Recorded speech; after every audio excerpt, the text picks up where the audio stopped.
17.05.1019 dari kelas A. Di sini saya akan mempresentasikan hasil materi yang sudah saya rangkum, yaitu perangkat input dan output. Apa sih perangkat input dan output itu?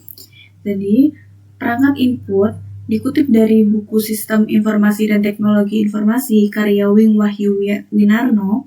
Perangkat masukan atau input adalah alat yang berfungsi untuk memasukkan data dari luar sistem ke dalam sistem komputer. Sedangkan perangkat output yaitu alat yang bertugas untuk menampilkan hasil pengolahannya dalam proses pemrosesan data dari komputer dalam berbagi informasi kepada pengguna. Nah, di sini ada peran dari perangkat input dan output itu sendiri. Yang pertama, sebagai input. Perangkat input dan output memungkinkan komputer untuk menerima data dari perangkat eksternal. Sebagai outputnya, perangkat input dan output memungkinkan komputer untuk menampilkan atau memberikan data ke pengguna atau perangkat lain.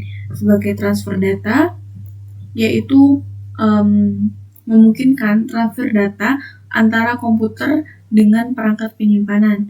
Memproses data, beberapa perangkat input dan output juga memiliki peran kemampuan memproses data sebelum atau sesudah ditransfer ke komputer. Nah, di sini ada peran lanjutan, yaitu sebagai komunikasi dengan perangkat eksternal. Nah, komputer berkomunikasi dengan perangkat eksternal lainnya seperti perangkat jaringan dan sensor.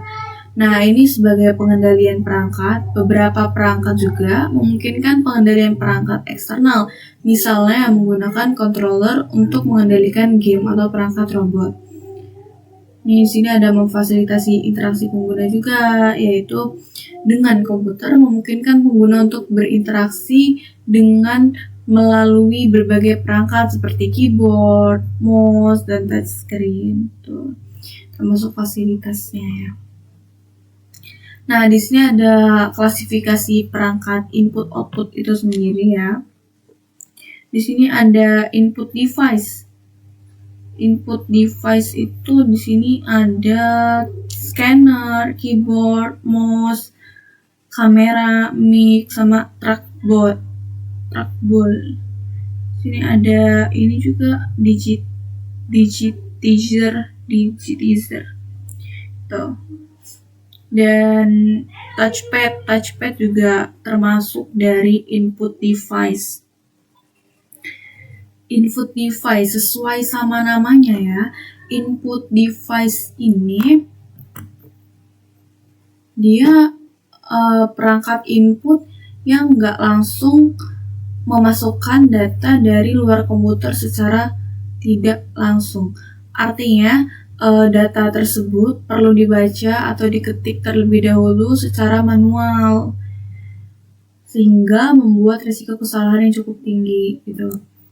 Jadi perangkat input itu perangkat yang digunakan langsung untuk memasukkan data secara langsung ke komputernya tanpa perlu terjemahan dari operator. Tuh. Selanjutnya di sini ada output ya, output device-nya. Output device itu ada mikrofon, webcam, terus ada speaker, monitor, printer, headphone, proyektor juga termasuknya dari output device ya. Kenapa? Karena perangkat output itu tuh alat yang bertugas untuk menampilkan hasil pengelolaan dan pemrosesan data dari komputer dalam berbagai informasinya kepada pengguna. Kalau perangkat input itu mengirimkan informasi ke sistem komputer untuk diproses, kalau perangkat output itu menghasilkan atau menampilkan hasil dari prosesnya tersebut. Kayak kamera gitu kan, kayak webcam. Kita menghasilkan atau menampilkan hasil dari proses yang udah kita foto itu, dari proses tersebut gitu. Tuh. Terus di sini ada dual fungsi, ini kayak Intel. Ini tuh apa ya? Kayak prosesornya, mikroprosesor. Di sini ada fungsi dan mekanisme. Fungsi utamanya yaitu mengubah sinyal analog atau digital menjadi data yang diproses oleh CPU. Terus mekanismenya I/O controller itu mikroprosesornya khusus untuk mengatur alur data. Buffernya menyimpan sementara data untuk menghindari bottleneck. Komunikasi antar CPU dan perangkat I/O. Nah, di sini ada I/O terprogram, metode komunikasinya ya. Ada I/O terprogram, ya bisa dibaca ya teman-teman. CPU mengeksekusi program yang memberikan operasi I/O kepada CPU secara langsung, seperti pemindahan data, pengiriman perintah baca atau tulis, dan pemantauan perangkat. Terus setelah itu CPU menunggu sampai operasi I/O-nya itu selesai. Setelah itu dapat melakukan interupsi kepada CPU. Di sini interupsinya perangkat I/O dapat menginformasikan CPU tentang selesainya suatu operasi melalui sinyal interupsi. Terus CPU memeriksa kalau valid, dia akan ngirimin sinyal.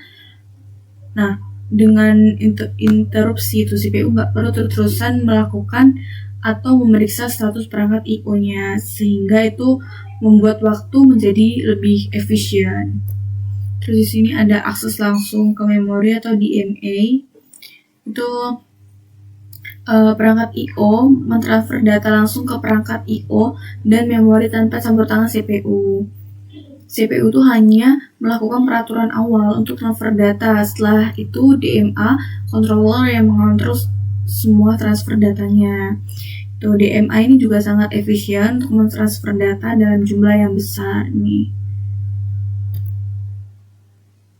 Karena itu tadi ya, dia nggak perlu pakai CPU untuk mentransfer datanya. Jadi CPU itu hanya untuk peraturan di awalnya, jadi DMA itu yang mengontrolnya, jadi lebih efisien waktunya.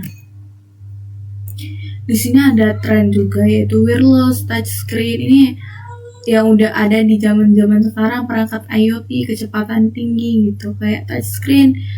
Perangkat ini tuh misalnya smartphone itu pakai touchscreen. Terus kalau wireless itu contohnya adalah Bluetooth, WiFi untuk koneksi tanpa kabel gitu. Jadi zaman sekarang tuh udah canggih-canggih. Perangkat IoT itu kayak kamera CCTV, kayak sensor pintar yang terhubung ke jaringan, kecepatan tinggi. Nah sekarang kan udah banyak banget ya kecepatan internet yang 5G tuh, jadi udah jarang sekali sekarang yang 3G, jadi kebanyakan tuh 4G, 5G tuh yang kecepatan internetnya tuh jauh lebih cepat. Di sini ada contoh penerapan. Contoh penerapannya itu ada sistem POS, point of sale. Nah ini kayak di Alfamart dia mencetak ya, dia pakai barcode printer stroke untuk mencetak hasil transaksinya. Ini bisa di Alfamart pakai point of sale tuh contoh penerapannya. Terus game konsol tuh monitor 4K dan headphone, dia outputnya dia pakai mikrofon juga. Kalau kalian tahu game ini, itu contoh dari penerapan IoT juga. IoT, input output. Ini ada referensinya dari website, terus dari PDF di website, di perpustakaan online. Nah ini kesimpulannya, perangkat input dan output merupakan suatu komponen yang krusial dalam sistem komputer yang menghubungkan manusia dengan mesin, memungkinkan interaksi melalui pemasukan data dan penyajian hasil. Perangkat ini tuh terbagi menjadi 3 kategori. Input only itu kayak keyboard, mouse. Output only itu monitor sama printer dan dual fungsi SSD dan USB. Tuh. Dalam mekanisme kerja itu melibatkan controller untuk mengatur alur data serta metode komunikasi seperti programmer I/O, interrupsi driven I/O, dan DMA yang tadi itu yang lebih efisien ya, mengoptimalkan transfer datanya itu menjadi efisien.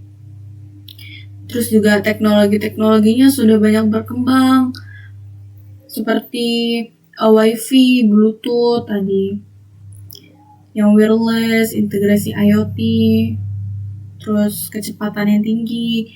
Dalam organisasi komputer, pemahaman tentang IoT itu sangat penting. IoT I/O dan output maksudnya.